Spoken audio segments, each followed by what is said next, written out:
Our children learn so much from us than we know.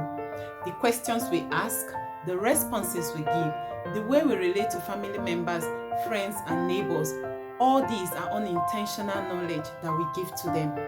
And when it's time for us to literally cut off the rope that we used to strap them onto ourselves, we find out that we still hold on to a piece of that rope. And that brings us to the topic of today. To what extent do I help my child?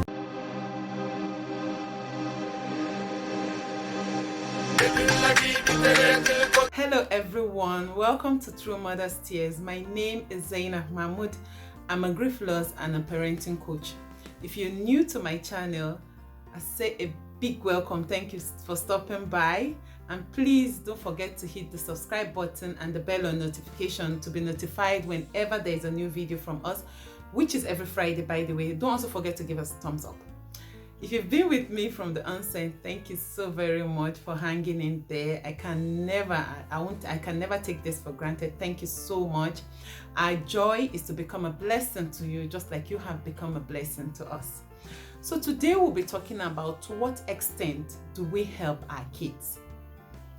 We all know that at True Mother's Tears, we don't just talk, we don't just like give lecture on what to do or how to tackle a particular problem. We use a real life experience of people or of myself or of anybody to, teach us on how to go about in some areas. And it is usually something someone has done before and it worked that we want to, discuss about and want to see the benefit of taking that route to solve the problem. So today I'm actually going to be talking about my own story, because it was something that happened to me, but I sat back and tried to analyze it, and I felt okay. Many of us, parents, sometimes get carried away in trying to guard or protect our kids or guide them the path they should follow, when to a very large extent they get to a certain age that we should let them make their mistakes and find a way to correct themselves. What actually happened was my kids are in boarding school. So I went to visit them one day, and then my daughter, as I got to the school, my daughter was crying. She told me she didn't want to be a boarder again. She wanted me to take her home. She wanted to be coming from school. She wanted to be coming from home. And I was wondering where the attitude was coming from. It wasn't strange to me because it's a script that has been acted before, acted by me. So I felt like, okay, what I did to my parents was what I was seeing her do. The difference is that in my own case, I didn't even want the school entirely. I told my dad I wanted him to take me away from the school. But she was just saying she wanted to be a boarder and she wanted to be a day student and not a boarder anymore. So I kind of understood her position, and she was in GS1. It's very typical of somebody that just leaves the mother to be away in school. So I kind of understood her ground. But what was surprising was she's been cool with the school. This was second term, and in fact it was the midterm, after the midterm, that she was saying this, and I was wondering why this attitude was just coming up now. So I decided to just do a little research. But if there was one thing I knew I wasn't going to do, was I wasn't going to change her from a boarder to a day student. But I just wanted to find out what the problem was. Maybe it was something I could help her with, or I could make her understand.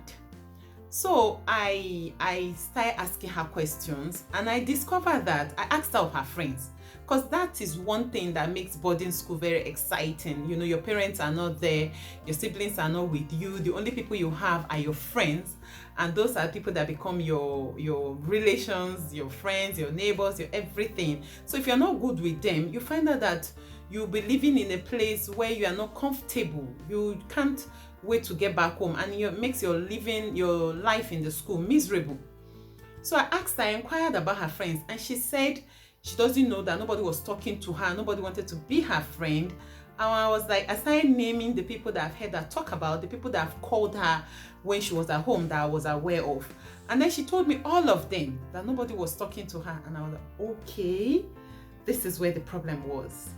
So I was like, okay, that was probably why she was feeling that she no longer wanted to stay in the school. So I sat her down because she was in tears. She was all crying and shouting, "Mommy, I no longer want to be a bother," like that. So I sat her down and I started asking her, what happened? She said she doesn't know. That, did you have a fight with them? All those questions that parents normally ask. Do you have a fight with them? Did anybody quarrel with you? Did anybody ask you for anything? What exactly happened that all of a sudden all your friends no longer want to be your friends? And then she said she didn't know that apparently when they were on break, they started a WhatsApp group, and that they didn't add her, and she felt that when they came back to school, the people in the WhatsApp group became closer, with the exception of herself. And I was like, no, that's not an enough reason to no longer want to be your friend. So, and I started naming them. How about this? You told me this was your closest friend. How about, she said, I should not mind that. And I was, okay, are you sure you're not the one with the problem? Because I'm not going to talk to your friends to come back and become your friends. If you're no longer friendly with them, then, and my dear, it's going to make school, living in school, unbearable for you. You're not going to find it funny. Only if you're very strong-hearted. And for just one child, friends are at school, kind of, they make it more interesting. So for you to be friendless, it means, I don't know how to even explain it. So I kept asking her, and then a friend of her came to say hello to me. And then before she left, I don't know, maybe she wanted to tell me something, but she didn't have enough courage to. She had taken some steps away, and then she came back and said, she called me and said, please, can you talk to Faiza? She shouts a lot on us. And I was like, okay, that is where the problem is. You have been shouting on your friends, and they don't like to be shouted on. That is why they decided to stay away from you. And the problem is, in most cases, no matter the character somebody shows to people, to friends, you still find one or two hang with you despite your character. But for you to say that nobody wanted to be your friend anymore, it means possibly you are also cutting them off. So I'm like, okay, at least this is a guide to what is going on. So I sat her down and I started asking, why do you shout on your friends? What happened? What makes you shout on them? What do they do to you? And then she was like, I don't mind them. They did this one did. I started asking her, because I know some by name. So that you actually told me this is a very close friend of yours. We live in the same area. We come to school together. What happened? Even if everybody fights with you, it should be with the exception of so person. And she said, I don't mind that. She did it. She did that. She kept on saying all sorts. And I was like, okay, then why is that why you shout on them? It means you have to control the way you talk to your friends. Because if there's one thing, mommy can do so many things from you. Mommy can buy you what you want. Mommy can buy you books, can talk to you, can pick your friends from home, and then we'll come to school together. There are so many things mommy can do for you. But if there is one thing mommy cannot do for you, is to talk to people to become your friends. That would be way too much for me. I wouldn't be helping you if I have to go and talk to people to be your friends. You have to find a way to be relatable enough with people to the extent that they will like your company and want to continuously be with you. So I cannot, that's why, it made me to start thinking, at what point do we parents leave our kids to face the consequences of some of these little actions from them? We've had situations where somebody comes home, because if I did not, maybe it was because I went to a boarding school myself, that was how I knew that for just one child to feel he or she no longer wants to stay in the school is something very typical. If I hadn't gone to boarding school, I wouldn't have understood this, but I understood it because I've been in that shoe. But some of us parents will feel, maybe something is wrong, maybe this, and then we quickly take the child away from the school and to another school, not knowing that there was an issue with our child, not with the school or the friends, which we're supposed to tailor rather than taking the child out of the school. So I don't know if you get what I'm trying to say here. Sometimes it might not be the school or other people that have the problem. It could be that it is your child that you need to work on. So we really need to get our facts. We need to get so many things clear before we act. If I hadn't asked her, if maybe that friend had not come to tell me what has been happening, possibly I wouldn't have had this understanding that she's been shouting on them. I would have probably felt it was the normal, typical way of not wanting to be in a boarding school. But along the line, it turned out to be that she was the one that was not having a good relationship with her friends. Hence, their character of not wanting to be her friends too. So it now made me to think that we really have to do so much. We have to know the extent to which we listen to our kids when it comes to some things, when it comes to their desire, when it comes to the requests they make to us to do this, to do that. Sometimes we need to x-ray those requests or their demands to know where is it emanating from. Could it be that because sometimes it could be that they are facing the repercussion of their actions, and to get away from that repercussion is why they are demanding that we take a certain action for them. And if we take that action that they desire, we wouldn't know that we're helping them to continuously be who they are. We wouldn't be helping them to work on themselves, work on that character to make them a better person. So that's why I feel like so many of us have to know the extent. We really have to dig deep to know why our kids are making that demand, to know why they are saying those things, and help them to be better people. Because if we always oblige them, if we always we don't try to get to the root why some certain people are behaving to them in a certain way, we'll be indulging the character that might not help them in future. We'll be indulging them in that character instead of working on it early, telling them how to be better, teaching them how to live that character and be a better person at a very early stage. So I sat her down and started talking to her. I told her how to relate with people. You don't go shouting on people. Nobody wants to be shouted on, because if I shout on you, you cry.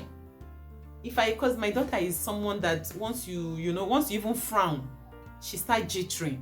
So, and I try not to do all that when it's her. I don't fight with her a lot.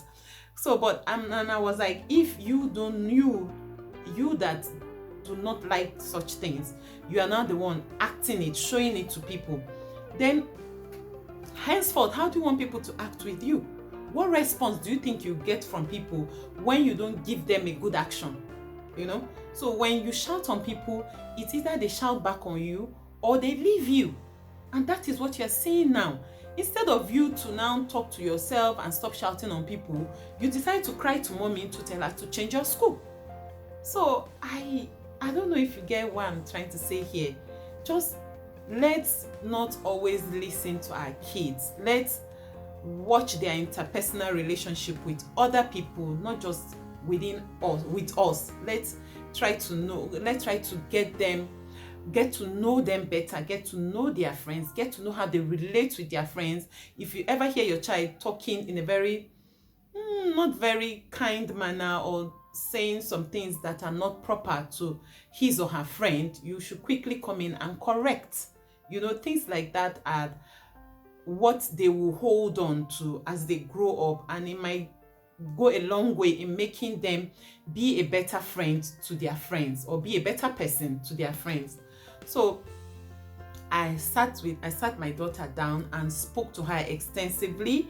I told her I wasn't leaving her and I was going to keep checking up on her to be sure that she's relating well with those girls, she's relating well with her friends, because I'm not going to change her school for anything. I'm not going to change her from a boarder to a day student. She has to find a way to relate well with her friends so that it will make her living in the school bearable or more enjoyable, And then she looked at me, she was like, "What?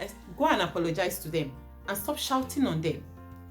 I had told myself that I wasn't going to talk to those friends, but while I was following her to the hostel, I met a group of the friends, and I was like, what did you people say?